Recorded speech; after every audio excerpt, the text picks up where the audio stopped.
Hello friends, fivers ക്രിയേഷൻസിലേക്ക് എല്ലാവർക്കും സ്വാഗതം.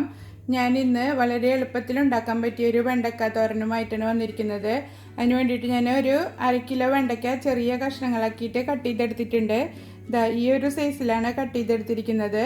നല്ല പൊടിയായിട്ട് അരിയരുത് കേട്ടോ. പൊടിയായി അരിഞ്ഞു കഴിഞ്ഞാൽ വല്ലാണ്ട് കുഴഞ്ഞു പോവും. ഈ ഒരു പരുവത്തിൽ കട്ട് ചെയ്തെടുത്താൽ അധികം കുഴയാതെ നമുക്ക് നല്ല ഉതിർന്ന് കിടക്കുന്ന വെണ്ടയ്ക്ക തോരൻ റെഡിയാക്കി എടുക്കാൻ പറ്റും. പിന്നെ നന്നായി കഴുകിയതിന് ശേഷം വെള്ളം ടിഷ്യൂ വെച്ചിട്ടോ അല്ലെങ്കിൽ തുണി വെച്ചിട്ടോ നന്നായി തുടച്ചതിന് ശേഷം അരിഞ്ഞെടുക്കുക. ഇനി എങ്ങനെയത് ഉണ്ടാക്കുന്നതെന്ന് നോക്കാം. വെണ്ടയ്ക്ക തോരൻ റെഡിയാക്കാൻ വേണ്ടിയിട്ട് ഒരു പാൻ അടുപ്പത്ത് വെച്ചിട്ടുണ്ട്. അത് നന്നായി ചൂടായി വരുമ്പോൾ 2 ടേബിൾ സ്പൂൺ വെളിച്ചെണ്ണ ഒഴിച്ചു കൊടുക്കാം. നിങ്ങൾക്കിത് വേണമെങ്കിൽ ഓയിലിലോ അല്ലെങ്കിൽ നല്ലെണ്ണയിലോ ചെയ്തെടുക്കാം. അതിലേക്കൊരു 1/2 ടീസ്പൂണ് കടുക് ഇട്ട് കൊടുക്കുക. കടുക് പൊട്ടി വന്നിട്ടുണ്ട്. അതിലേക്കൊരു 1/4 ടീസ്പൂണ് ഉഴുന്നുപരിപ്പ് ചേർത്തിട്ട് മൂപ്പിച്ചെടുക്കുക. അതിലേക്ക് 2 പച്ചമുളക് ഇട്ട് കൊടുക്കുക. ഒരു തണ്ട് കറിവേപ്പിലയും ചേർത്ത് കൊടുക്കുക.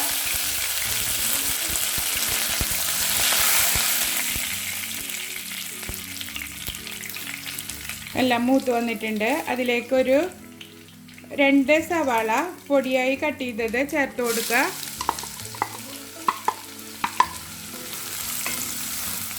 നിങ്ങൾക്ക് വേണമെങ്കിൽ പകുതി സവാളയും പകുതി ചുവന്നുള്ളിയുമായിട്ടും എടുക്കാം കേട്ടോ. ഉള്ളി ഒന്ന് വാടി വരട്ടെ. അതിനുശേഷം വെണ്ടക്ക ചേർത്ത് കൊടുക്കാം. ഉള്ളി വാടി വന്നിട്ടുണ്ട്. നല്ല ഗോൾഡൻ കളർ വരുന്നവരൊന്നും വഴറ്റിയെടുക്കേണ്ട ആവശ്യമില്ല. ഒന്ന് വാടി കിട്ടിയാൽ മതി. ഇതിപ്പോൾ ഇതാ വാടിയിട്ടുണ്ട്. ഇനി ഇതിലേക്ക് വെണ്ടക്കായ അരിഞ്ഞു വെച്ചത് ചേർത്ത് കൊടുക്കാം. ഇതൊരു 1/2 കിലോ വെണ്ടക്കായ ഉണ്ട്. ഇത് അധികം ചെറുതാക്കിയിട്ട് കട്ട് ചെയ്യരുത് കേട്ടോ. നന്നായി ചെറുതായി കട്ട് ചെയ്ത് കഴിഞ്ഞാൽ കുഴമ്പ് പോലെ ആയിപ്പോവും.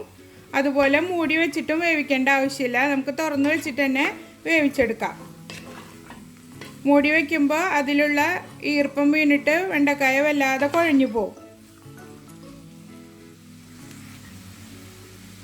പാകത്തിന് ഉപ്പ് ചേർത്ത് കൊടുക്കുക.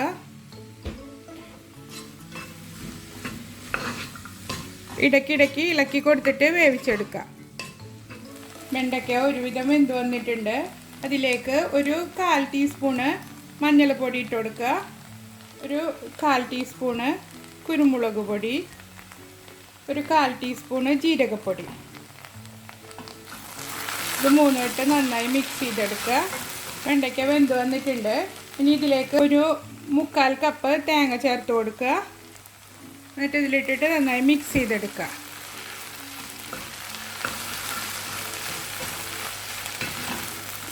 വെണ്ടക്കായുടെ പച്ച കളർ മാറൊന്നും ചെയ്തിട്ടില്ല. ഇപ്പം മഞ്ഞൾപ്പൊടി വേണ്ട. നിങ്ങൾക്ക് ഫുള്ള് നല്ല പച്ച കളറിൽ തന്നെ ഇരിക്കണമെന്നുണ്ടെങ്കിൽ മഞ്ഞൾപ്പൊടി ഒഴിവാക്കാവുന്നതാണ് കേട്ടോ. ഇതിലേക്ക് ഒരു സാധനം കൂടെ ചേർത്ത് കൊടുക്കണം. ഒരു ചെറിയ തക്കാളി പൊടിയായി കട്ട് ചെയ്തിട്ട് അത് ചേർത്ത് കൊടുക്കുക. ഇത് ഓപ്ഷണലാണ്. തോരനിൽ പുളി ടേസ്റ്റ് ഇഷ്ടപ്പെടുന്നവർ മാത്രം ചേർത്ത് കൊടുത്താൽ മതി. ഇതുപോലെയാണ് ഞാൻ കട്ട് ചെയ്തെടുത്തിരിക്കുന്നത്. അതിട്ട് കൊടുക്കുക. എരിവും പുളിയും എല്ലാം നമ്മുടെ ഇഷ്ടത്തിനനുസരിച്ചിട്ട് മാറ്റം വരുത്തി ചെയ്യാവുന്നതാണ്. നമ്മുടെ തോരൻ റെഡി ആയിട്ടുണ്ട്. ഇനി ഇത് നമുക്ക് സർവിങ് ഡിഷിലേക്ക് മാറ്റാം. എല്ലാവരും ട്രൈ ചെയ്ത് നോക്കണം. നല്ല ടേസ്റ്റി ആയിട്ടുള്ളൊരു തോരനാണിത്. നിങ്ങൾ ആദ്യമായിട്ടാണ് എൻ്റെ ചാനൽ കാണുന്നതെന്നുണ്ടെങ്കിൽ സബ്സ്ക്രൈബ് ചെയ്യാനും ലൈക്ക് ചെയ്യാനും ഷെയർ ചെയ്യാനും മറക്കരുത്. അങ്ങനെ നമ്മുടെ ടേസ്റ്റി ആയിട്ടുള്ള വെണ്ടയ്ക്ക തോരൻ റെഡി ആയിട്ടുണ്ട്. ഇനി അടുത്തൊരു റെസിപ്പിയുമായി വീണ്ടും കാണാം. ബൈ.